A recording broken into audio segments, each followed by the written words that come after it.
ერთად ვიზრუნოთ ბავშვების სიხარულისთვის საქველმოქმედო აქციას ამ სახელწოდებით ტელეკომპანია ერა და არასამთავრობო ორგანიზაცია შშმ პირთა უფლებებისთვის ახორციელებს.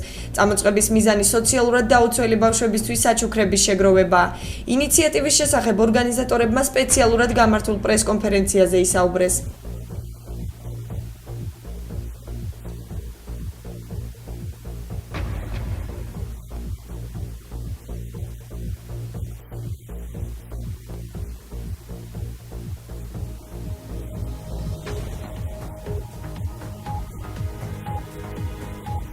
საჩუქრის ღირებულება გადამწყვეტი არ არის აქციაში ჩართვის მსურველებს ნებისმიერი ღირებულების ნივთი, სათამაშო ან საბავშვო წიგნი ტელეკომპანია ერას ოფისში შეუძლია მოიტანოს.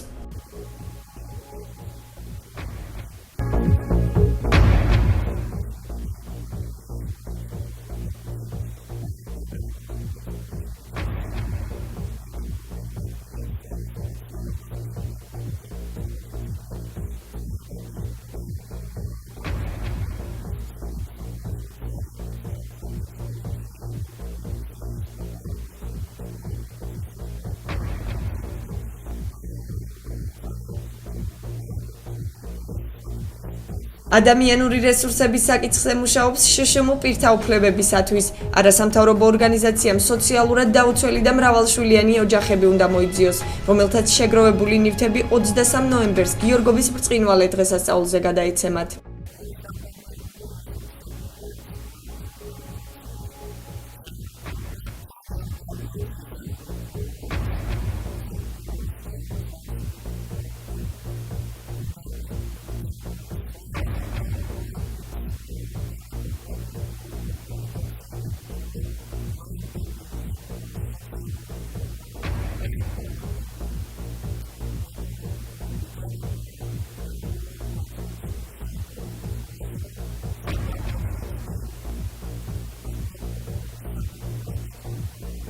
საქველმოქმედო აქციაში უკვე ჩაერთო მოსახლეობის ნაწილი, მათ შორის პატარები. ტელეკომპანია ერას ახალ ინიციატივას ადგილობრივები დადებითად აფასებენ და ბათუმელებს აქტიურობისკენ მოუწოდებენ.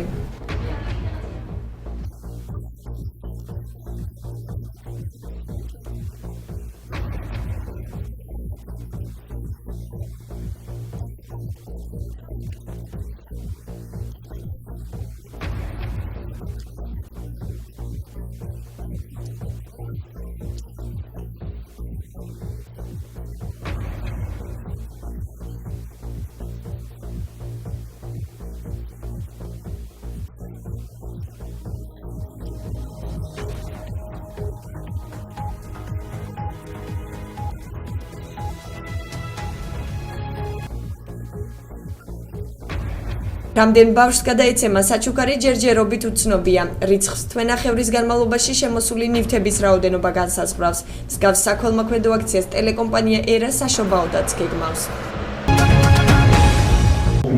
სასტუმრო რედისოში შვეიცარიის განვითარებისა და თანამშრომლობის სააგენტო მერსი კორთან ერთად ერთობლივი პროექტის მცირე კავკასიის ალიანსების პროგრამის პრეზენტაცია მოეწყო, რომელიც სააგენტოს სამხრეთ კავკასიაში 15 წლისადმი მიძღვნილი ღონისძიების ფარგლებში გაიმართა.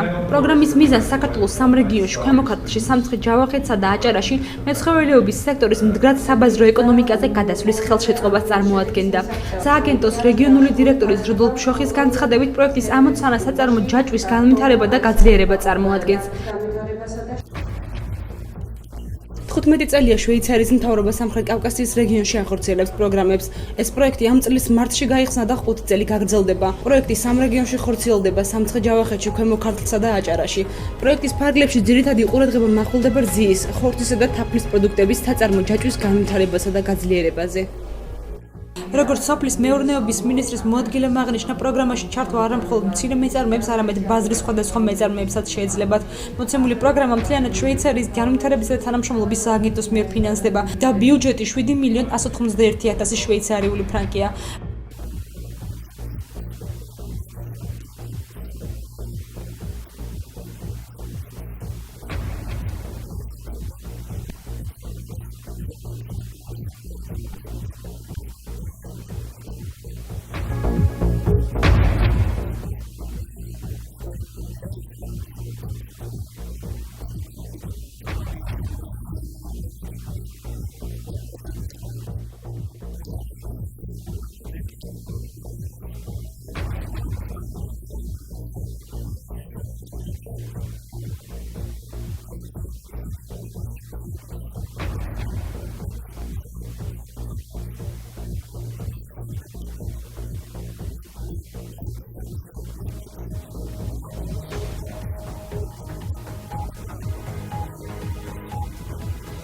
პრეზენტაციის შემდეგ წარმოადგინეს ფოტოგამოფენა და ფილმები, რომლებზეც ორგანიზაციის ამიერკავკასიაში მუშაობა იყო აღბეჭდილი.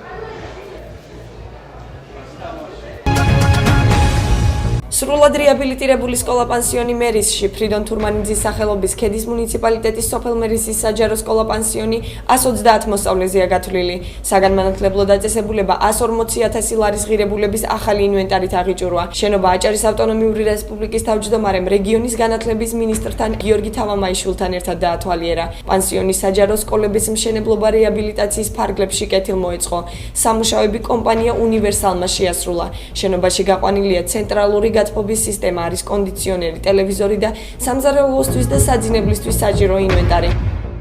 პირველი პანსიონატი, რომლის რეაბილიტაციაზე საახლოდ 600,000 ლარი დაიხარჯა ჩვენ გავხსენით. მინდა გითხრათ, რომ მერისის პანსიონატი არის ტრადიციული პანსიონატი. აქ დაახლოებით 130-მდე ბავშვი, სკოლის მოსწავლე მოახდენს განათლების მიღებას. მინდა გითხრათ, რომ ჩვენ თანამედროვე სტანდარტებით შევძელით და მოაწესრიგეთ ეს პანსიონატი. პანსიონის არსებობა განსაკუთრებით მაღალმთიან რეგიონში სასურველია, საჭიროა და ჩვენი საზღვრით აუცილებელია კიდევაც. უბრალოდ განსხვავებით ნომინალური პანსიონისაგან, სადაც შეიძლება უბრალოდ სივრცე იყოს ბავშვისათვის, თქვენ თვითონ აღვნიშნეთ, რომ ეს არის ისე გაკეთებული შენობა, რომ ალბათ ის ესთეტიკური მუხტი, რაც უნდა კონდეს ბავშვს, აი ამ სივრცეში უნდა მიიღოს და ჩვენ შეიძლება ვერ მოახერხოთ ნიველირება ქალაქსა და სოფელს შორის, მაგრამ თუ კი რა გაკეთდება სოფელში, უნდა გაკეთდეს ისევე ზუსტად როგორც კეთდება ქალაქში. ეს ხელოვნური დაღობა, რომ ესეც საკმარისია, ნამდვილად არ იქნება.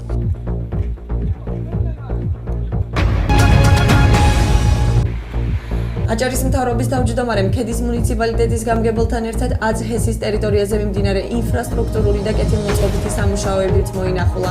მათი ინფორმაციით ტერიტორიაზე დაგეგმილია სასტუმროებისა და რამდენიმე გასართობი ცენტრის აშენებაც. რეგიონში ინვესტიციებს ელოდებიან. 2014 წლის ბიუჯეტში ქედის მუნიციპალიტეტთან ერთად გაუთვალისწინეთ მახუცენძის ეგრეთ წოდებული ჩანჩქერის მიმდებარე ტერიტორიის რეაბილიტაცია. გვაქვს დაგეგმილი ბაღის მოწყობა და კეთილმოწყობა მიმდებარე ტერიტორიის, ასევე გვინდა ამასთან ერთად პარალელურად 2014 წელსვე დავაგეგმავთ აქაურობა, შექმნათ კიდევ ერთი უფრო ცივილური ტურისტული წერტილი, იცით რომ აქ ძალიან ბევრი ტურისტი ამოდის, ისვენებს, ათვალიერებს, ერთობა, ამიტომ გვინდა რომ ცივილური ფორმა მივცეთ, არის დაინტერესება საინვესტიციო მიმართულებითაც რომ გაკეთდეს სასტუმრო. აზგასთან მიმართებაში ქედის მუნიციპალიტეტს ამბიციური გეგმები გააჩნია. წელს აზგასის წყალმომარაგებაში მხარჯავთ 380,000 ლარს. წლის ბოლომდე მოწესრიგდება კანალიზაცია და სანიაღვრე არხებიც. მომავალ წლისთვის დაგეგმილი გვაქვს 500,000 ლარის დახარჯვა ინფრასტრუქტურის მოწყობისათვის და საბოლოოდ ალბათ ვფიქრობთ, რომ აზგესი სიღნაღის დონეზე მოვიყვანოთ ტურისტულ ცენტრად, ვაქციოთ ტურისტულ ცენტრად. ესთვისაც ამ ეტაპზე მუნიციპალიტეტის მიერ მიმდინარეობს გენერალური გეგმის დამუშავება. სავარაუდოდ ვფიქრობთ, რომ საერთო ჯამში აზგეში დავხარჯავთ 1,200,000-300,000 ლარს და იქნება ზემო აჭარაში ტურიზმის ცენტრი. დანაშაულის ცენტრის პრევენციის დირექტორი ჯონი კვინიკაძე ბათუმის მერს გიორგი ერმაკოს შეხვდა. ცენტრის დირექტორმა მერს მიმდინარე პროგრამები გააცნო, რომლის ძირითად აქცენტს ყოფილ პატიმართა რეაბილიტაცია და დასაქმება წარმოადგენს. შეხვედრის ძირითად მიზანს ორ მხარეს შორის შესაძლო თანამშრომლობა წარმოადგენდა, რომელიც ყოფილ პატიმრებისთვის დამსაქმებლის მოძიებასა და მათ პროფესიულ გადამზადებას გულისხმობს. ბათუმის მერი წამოწყებას დადებითად აფასებს და აღნიშნავს, რომ ეს არის სოციალური პრობლემა, რომელიც სახელმწიფოში უნდა მოგვარდეს.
ამ დროისათვის 2013 წლის იანვრის თვიდან გათავისუფლებულ პატიმართა რაოდენობა 16000-მდეა, რომელთა შორის პრევენციის ცენტრის ძალისხმევით დასაქმებული 98 ყოფილი პატიმარია. საქართველოს სპორტისა და ახალგაზრდობის სამინისტროს ბავშვთა და ახალგაზრდული ეროვნული ცენტრის წარმომადგენლები შეხვდნენ ბათუმის საჯარო სკოლის მოსწავლეებს. ახალგაზრდებმა წარმოადგინეს საკუთარი მოსაზრებები თემაზე ბავშვები და მათი უფლებები. რა პრობლემებია რეგიონში ბავშვთა უფლებების დაცვის კუთხით და რა გზებით უნდა მოხდეს მათი გადაჭრა? სკოლის მოსწავლეებმა ამ საკითხზე პრეზენტაცია უნდა მოამზადონ, რომელსაც ბავშვთა უფლებების შესახებ კონვენციის მიღების დღეს 20 ნოემბერს კონფერენციაზე თბილისში წარადგენენ. ბათუმის გარდა რეგიონალურ პრობლემებს კონფერენციაზე კიდევ რამდენიმე ქალაქის წარმომადგენლობა განიხილავს, მათ შორის ქუთაისიდან, ზუგდიდიდან, ოზურგეთიდან, გორიდან და თელავიდან.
აჭარაში წელს შარშანდელთან შედარებით ციტრუსის უკეთესი სეზონი იქნება, აღნიშნა მთავრობის თავმჯდომარემ ჩაქვის სანერგე მეურნეობაში ვიზიტისას.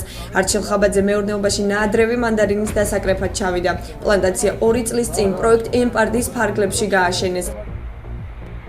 დავესწარეთ რთველს, ნაადრევი ჯიშების გამოყვანა ხორციელდება აქ და ვფიქრობ, რომ ჩვენი საუბრის თემაც იყო და სამომავლო პერსპექტივაში ვფიქრობ, რომ ნაადრევი ჯიშები ჩავანაცვლოთ და მთელს აჭარაში, განსაკუთრებით კომუნიკაცითა ხელმძღვანელობაში შევეცადოთ, რომ ადრინდელი ჯიშები, ნაადრევი ჯიშები ჩავანაცვლოთ ტრადიციულ ჯიშებს. ჩვენ უკვე მოლაპარაკებებს მართავთ მეზობელ ქვეყნებთან, წინა წლის შემთხვევები, ასე ვთქვათ, ფასები იგივე უნდა დარჩეს ჩვენი მოსაზრებებით. ეხლა წლის ბოლომდე ჩვენ ამ ყველაფერს დავალაგებთ, ამ ურთიერთობებს, ხედულობაში მაქვს აზერბაიჯანი, სასუნხეთი, უკრაინა, ბელორუსია, რუსეთთან მიმართებაში ჯერჯერობით იგივე სიტუაცია გვაქვს, როგორც შარშან და იქ სტანდარტულად, ტრადიციულად გაგრძელდება როგორც შარშან იყო ესეთი მიმართულებები, ესეთი, ასე ვთქვათ,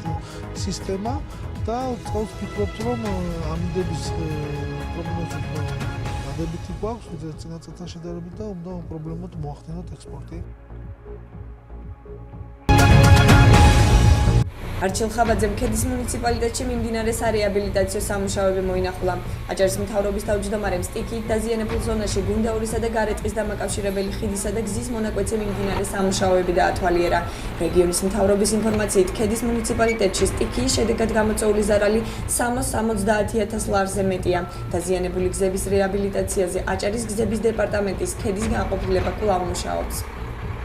ამ ეტაპისათვის ქედის რაიონს მიმოვიხილეთ და ბოლო სამუშაოები რაც მიმდინარეობდა მერისის მიმართულებით, სამი სოფელი იყო ჩაკეტილი და შესაბამისად ახლა დღესდღეობით გაიხსნება, მოხდა რეაბილიტაცია პატარა ხიდი, გადასასვლელი ხიდის, შესაბამისად ეს ბოლო იქნება და 1-2 წერტილი კიდევ სადაც პარალელურად მუშაობს ტექნიკა, საგზაო დეპარტამენტის და მუნიციპალური. შესაბამისად დღევანდელი მონაცემებით დაახლოებით 350,000 ლარამდე არის ზარალი, რომელიც მიყენებული იქნა ინფრასტრუქტურის მიმართულებით, ესე ის ინფრასტრუქტურაზე ქედის, ეს ამას შედის გზები, ხიდები, პატარა და მოზრდილი ხიდები, შესაბამისად პროექტებზე მიმდინარეობს მუშაობა.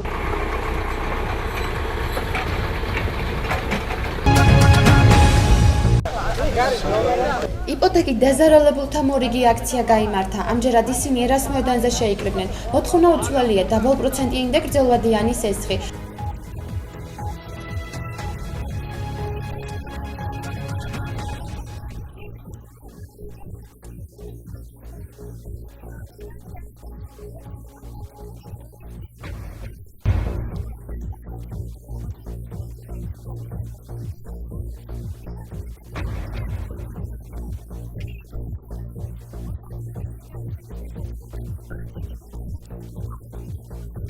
იპოთეკარები საქართველოს პრემიერ-მინისტრს წერილობითი თხოვნით მიმართავენ. წერილში ამჟამინდელი მდგომარეობაა მოხსენებული და ამბობენ, რომ გამოსახლების პროცესი სწრაფი ტემპით მიმდინარეობს. აქციის მონაწილეებმა ბათუმის მერთან გასაუბრება მოახერხეს, პრობლემის გადაჭრაში დახმარება და შუამდგომლობას თხოვეს. თუმცა გიორგი ერმაკოვი აცხადებს, რომ აღნიშნული საკითხის გადაწყვეტა მისი კომპეტენციის ფარგლებში არ შედის და მთავრობა უკვე მუშაობს აღნიშნული პრობლემის მოგვარებაზე.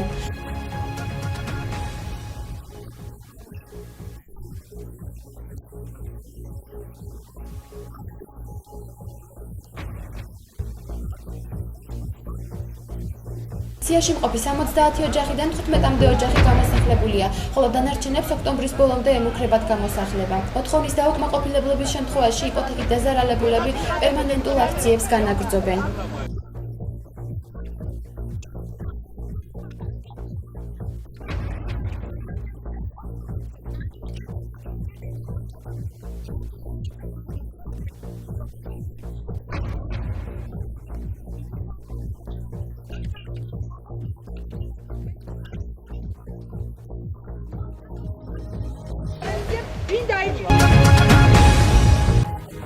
შპს დელფინის მეპატრონემ რეზო ჭოხონელიძემ ნოგზარ კეკელიძის ბრალდებების საპასუხოდ ბრიფინგი გამართა. ჭოხონელიძე კეკელიძის ყველა ბრალდებას აბსოლუტურ სიცრუედ მიიჩნევს. მისი განცხადებით, მთავრობის თავმჯდომარის ჩარევა საქმეში მხოლოდ ორ მხარეს შორის მორიგების და მოლაპარაკების მიზნით იყო. ჭოხონელიძის განცხადებით, ის იმ შემთხვევაში აპირებდა ბულვარში მდებარე კაფე ტყუპების ნაწილის გაყიდვას, თუ უკანონოდ აშენებული ობიექტის დემონტაჟი მოხდებოდა. მერი ფაქტთან დაკავშირებით კომენტარს აკეთებს და აღნიშნავს, რომ უკანონოდ დაგებულ ობიექტებს კანონით გათვალისწინებული ყველა ჯარიმა დაეკისრათ.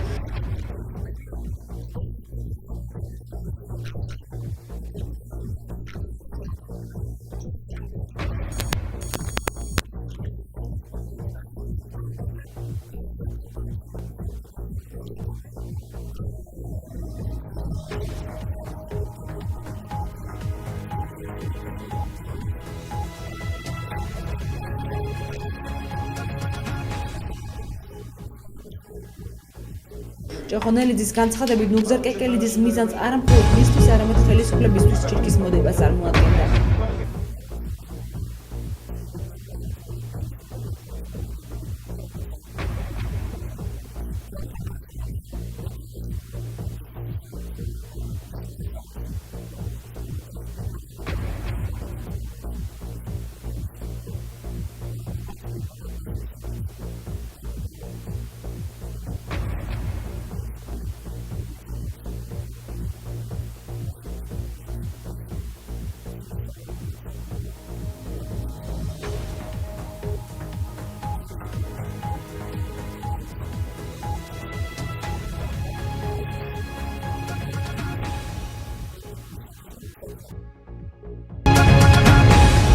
ბათუმის მერიის განათლების, კულტურის, სპორტისა და ახალგაზრდობის განყოფილებებმა 2015 წლის მიზნობრივი პროგრამების პრეზენტაცია გამართეს. პროგრამის ფარგლებში კულტურული ცხოვრების გამრავალფეროვნებასთან ერთად ახალგაზრდების კვალიფიკაციის ამაღლებაზეც გაკეთდა აქცენტი. განათლება, ახალგაზრდების პროფესიული გადამზადება, სკოლამდელი განათლების ხელშეწყობა, ადგილობრივი მნიშვნელობის ბიბლიოთეკების განვითარება, ასევე ბოტანიკური ბაღის განვითარების ხელშეწყობა. ამ და სხვა არსებული პროგრამების სიას ემატება თავისუფალი ინიციატივის მხარდაჭერის პროგრამა, რომლის ბიუჯეტი 200.000 ლარს შეადგენს და სამომავლოდ კულტურულ შემოქმედებითი ხასიათის 20-მდე პროექტის მხარდაჭერას გულისხმობს. პრიორიტეტების დოკუმენტი საკრებულოს 15 ნოემბერს წარედგინება.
ბათუმის მერის კეთილმოწყობის სამსახურის 2015 წლის მიზნობრივი პროგრამების პრეზენტაცია გაიმართა.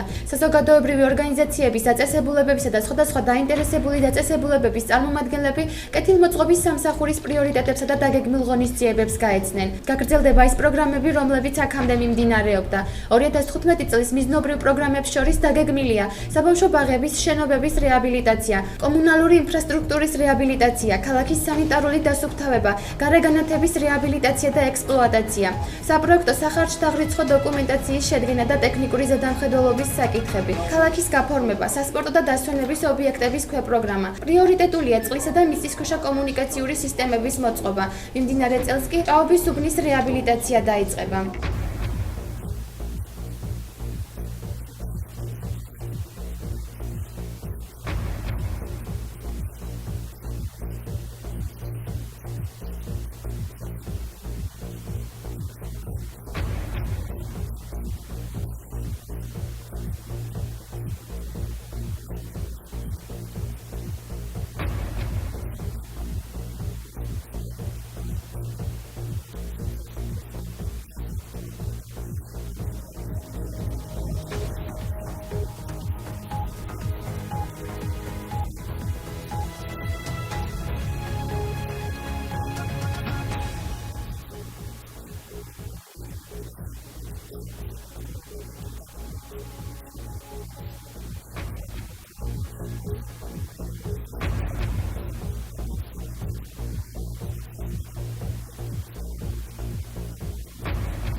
პრიორიტეტების დოკუმენტი განსახილულად ბათუმის საკრებულოს 15 ნოემბერს წარედგინება. ბათუმის მერია ჯანმრთელობისა და სოციალურად დაცვის მიზნობრივი პროგრამების ბიუჯეტს ზრდის 2015 წლისთვის ჯანდაცვას პროგრამების განსახორციელებლად 8 მილიონი ლარი ექნება, ბიუჯეტი 2 მილიონი ლარით იზრდება. პრიორიტეტად ისევ სოციალურად დაუცველი მოსახლეობა დარჩება. როგორც სამსახურის უფროსმა პროგრამების პრეზენტაციაზე აღნიშნა, შეიცვლება სარეიტინგო ქულების ბარიერი, რაც შესაბამისად უფასო პროგრამებში მეტი ბენეფიციარის ჩართვის საშუალებას იძლევა. სკრინინგის პროგრამებს მკურნალობის მიმართულებაც დაემატება. უფასო გახდება C ჰეპატიტის ვირუსზე გამოკვლევის ჩატარებაც.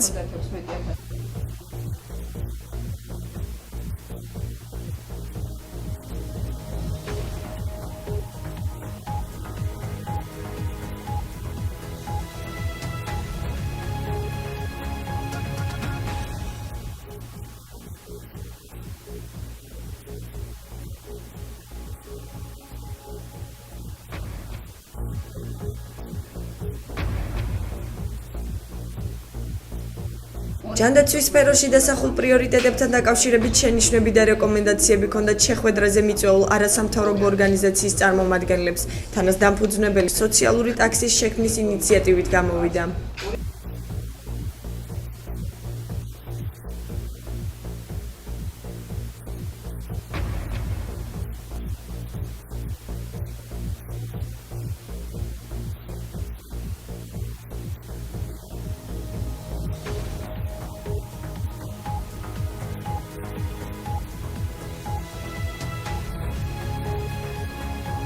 ნათია ფხაზავა ამბობს, რომ შენიშვნა გათვალისწინებული იქნება, თუმცა აღნიშნავს, რომ პროცესში მერიის კიდევ სხვა სამსახურებიც უნდა ჩაერთოს.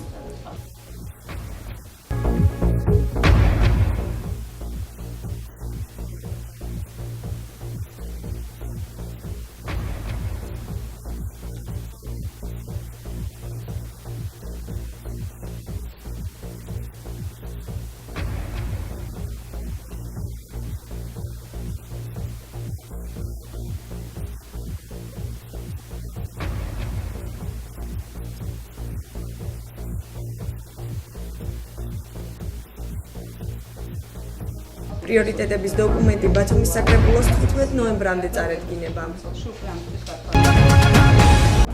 ანიმაციური ფილმების მეექვსე საერთაშორისო ფესტივალი თოფუზი 5 დღის განმავლობაში მიმდინარეობდა. ქედის შუახევისა და ხულოს შემდეგ ფილმების ჩვენების ფესტივალს ბათუმმა უმასპინძლა. ფილმის ჩვენებამდე დაჯილდოვდნენ წინა წლის გამარჯვებული ავტორები სხვადასხვა ნომინაციაში. საუკეთესო ფილმების გამოვლენაზე საერთაშორისო ჟიურისთან ერთად ბავშვებით დაკომპლექტებული ჟიური მუშაობდა. ბათუმში ფესტივალი გაიხსნა პროკოფიევის ნაწარმოების მიხედვით შექმნილი ანიმაციური ფილმით პიტერი და მგელი. ჩვენება ცოცხალი ორკესტრის თანხლებით მიმდინარეობდა.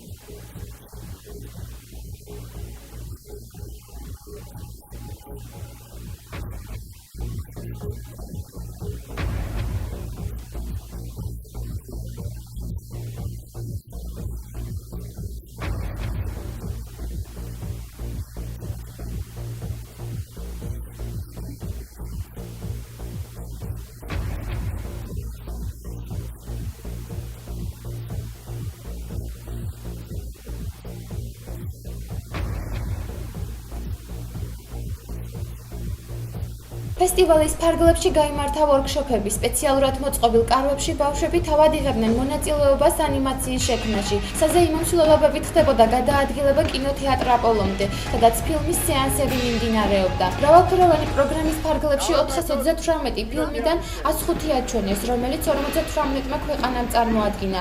ფესტივალის მიზანს კულტურული ცხოვრების გააქტიურება და პოპულარიზაცია წარმოადგენს.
მეექვსე საერთაშორისო ფესტივალი თოფუზი ბათუმში 3 დღეს გაგრძელდა.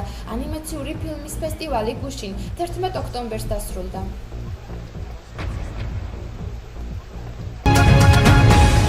თანამედროვე ხელოვნების სივრცე 5-დან 15 ოქტომბრით ჩალფრით უკრაინელი არტისტების ნამუშევრებს ორ პირს უმასპინძლებს. სივრცეში წარმოდგენილია უკრაინელ ფოტოგრაფთა ჯგუფ შილოს ნამუშევრები, რომლებზეც უკრაინაში მეიდნის აფეთქებისა და დაძაბულობის მომენტებია ასახული. გამოფენის მნიშვნელოვან ნიმუშს წარმოადგენს ჰამლეტ ზინკოვსკის მაიდნის დღიურები, რომლებზეც მომხდარი მოვლენების ჩანაწერები და დაკვირვებაა ასახული. ვიტალი კოხანის ინსტალაცია თეთრი ორპირი მიტკალისგან შეკერილ არხს წარმოადგენს და ასახავს იმ პოლიტიკურ ვითარებას, რომელშიც უკრაინა აღმოჩნდა. გამოფენაზე წარმოდგენილი იყო რომან მინინის ნამუშევრის ასლი, რომელიც დონეცკელმა შახტეებს მიუძღვნა სახელწოდებით ჯილდო სიჩუმისათვის.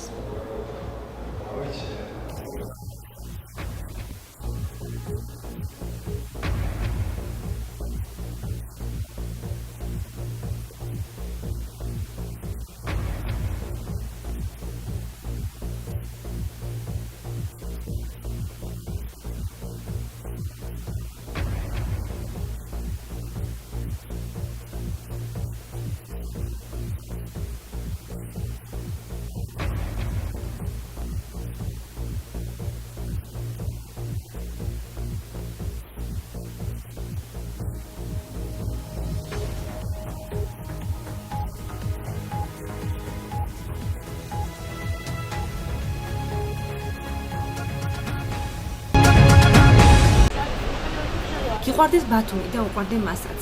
რას ნიშნავს ბათუმელობა თითოეული ბათუმელისათვის? ამ ერთ კითხვაზე გაცემული სხვადასხვა პასუხი. საინფორმაციო გამოშვების ყოველკვირეულ რუბრიკაში ბათუმელი.